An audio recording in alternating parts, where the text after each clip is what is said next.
Everyone, Peter Zeihan here, coming to you from the trail in Colorado. Today I wanted to talk about electricity. We've got a lot of things going on in California and Texas and France and in Germany. I'm going to try to knock them down and knit them together into a story that hopefully makes some sense. So the biggest issue is that on the 11th of July, the Russians shut off something called Nord Stream 1, which is the primary flow of natural gas from Russia into Germany direct. It goes under the Baltic Sea.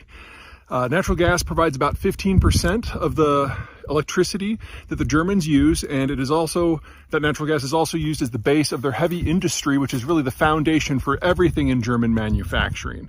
And to lose it, even if it's temporary, is a big deal. Now, the Russians say it'll be back online in 10 days. I'm not sure anyone believes them. We'll know in 10 days. But regardless of what happens with Nord Stream, I would anticipate the other natural gas pipelines that cross Belarus and Ukraine on their way to Germany are also going to go offline this year, either due to war or partisan damage. So one way or another, the Germans have to figure out how to do without. They're trying to bring in LNG from some new facilities as quickly as they can. They're hoping to have those up and running by the end of the year.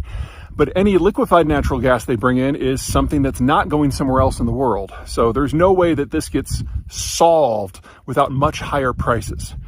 In anticipation of that, the French have preemptively nationalized their electricity company, Électricité de France, or I guess I should say renationalized it. The reason for doing that is so that the state can directly control the rates that are charged to customers.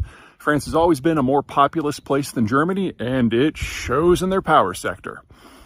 Third up is Texas. Texas had some near-record heat over the course of the last week or two. I was unfortunate enough to be in Dallas a few days ago, and it was a balmy 110. Bleh. And so the whole system nearly crashed. We almost had rolling blackouts in central and northern Texas because of the heat. And then finally, you've got California, which is pushing for a 100% green grid. And as part of the debate, they are looking to take Diablo Canyon, which is a nuclear power plant, which provides about 10% of their power for the state, offline. Now, what do all these have in common? Well, all four states are in some way participating in some sort of a green transition. Different policies, different places, different fuel mixes, but it's all happening. And in some places this works, and then in some places this doesn't. So let's start with the doesn't and talk about Germany. Germany is neither a sunny nor a windy country. They've invested about 2 trillion euros in building out solar and wind and transmission capacity, and yet it only generates about 10% of their electricity needs. By nameplate, all of those facilities should be generating 200% of their peak demand, but instead it's only 10%. Why so bad? Well, it's not just that it's not just windy, and it's not just that the country is not sunny. They're also, to be perfectly blunt, doing some Enron-esque things with their statistics. So, for example, the kind of coal that the Germans use is called lignite. It's 20% water by weight. It is the least efficient fuel out there. And with the natural gas from Russia going offline, the Germans are mining and burning more of it. It is now their primary source of electricity generating capacity.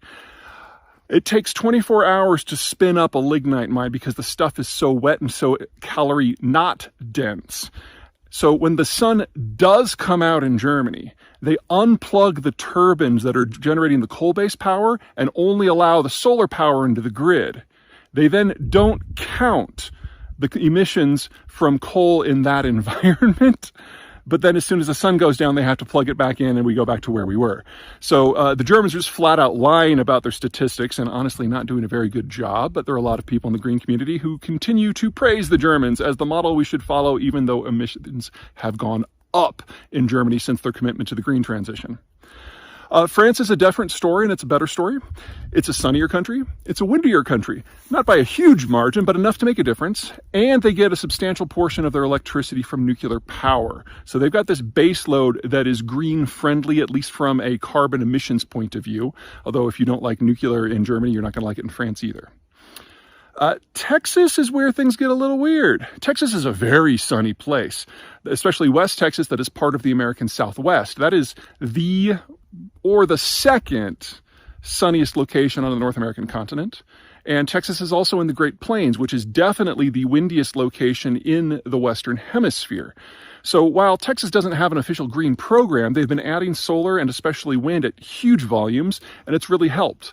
Also, as the turbines go higher and higher and higher above about 700 feet, you're tapping into stronger and more reliable wind currents, which means you can even use it for baseload capacity. It's not so intermittent. And then that brings us to California. Now, hang on, I gotta switch arms. You know, this one's gonna go so long. One of the fun things about California is its policymakers are a little wackadoo from time to time. But one of the things that California does not get enough credit for is that their bureaucrats have been imbued with sufficient power to move the goalpost when it's clear that the technology is not working out. So the state legislator in Sacramento will pass green mandates. And if 5-10 years down the line, it looks like the technology is not maturing as they thought, the bureaucrats have the authority to move those goalposts a little bit. So it puts pressure on industry without it necessarily being a death blow. So I think a lot of the concerns that folks have about California experiencing wide-scale blackouts because of the green transition are a little overblown. It's something we should keep an eye on. It's not something that I'm saying is not a risk, but California has developed a legal structure for dealing with this. We need to compare, though, California, very sunny state, moderately windy state, with Germany, not sunny or windy at all. They have very similar mandates for their green tech. And it really doesn't work in Germany at all. We're seeing that right now with all the coal coming back online, and at least to this point, refusal to bring nuclear back online. We're going to see a broad-scale failure in Europe, particularly in Germany, of all things green, probably this year and certainly next year. The winter is going to probably be pretty harsh. But in California, it's a different picture. Not only does the geography work better for green tech and we have a more flexible legal system, there's also some secondary impacts that help in places like California and Texas that don't in Germany. It has to do, again, with geography. Peak demand in Germany is in the winter at night when solar can't help at all. Peak demand in Texas and California is in the summer during the day. And if you have solar panels on your roof, you are preventing that solar gain from going into your attic. I used to live in Texas. I went up and I took the thermometer and I discovered that before and after my solar panels got put up, the temperature difference in my attic was typically 30 degrees in the heat of the summer. That takes a lot of load, it makes it a lot easier for you to cool your house if the solar energy is not hitting the roof in the first place. California and Texas can count on that. Germany, not so much. So where does this take us? Well, we're going to see the green programs of Europe, and especially of Germany, broadly collapse this year. It's going to be shown to be hollow. The technologies are going to be shown to not work very well at all in those geographies. We're going to see carbon emissions expand considerably, but you're going to move over to California and everything is going to be just more or less hunky-dory. The green movement's going to have about 2 years to digest this. And hopefully the outcome of this for the green movement will be a recognition that geography matters. You know, the first rule of geopolitics. And if that's the case, then maybe we'll get some smarter policies in a whole lot of places. New York State, by the way, a very similar situation to the Germans. But California can show a way forward. And if the Greens can realize that place matters and where you get your power matters, then Diablo Canyon probably won't shut down. And we can have a new model of an integrated system that is more carbon friendly for the environment without the risks of massive rolling brown and blackouts.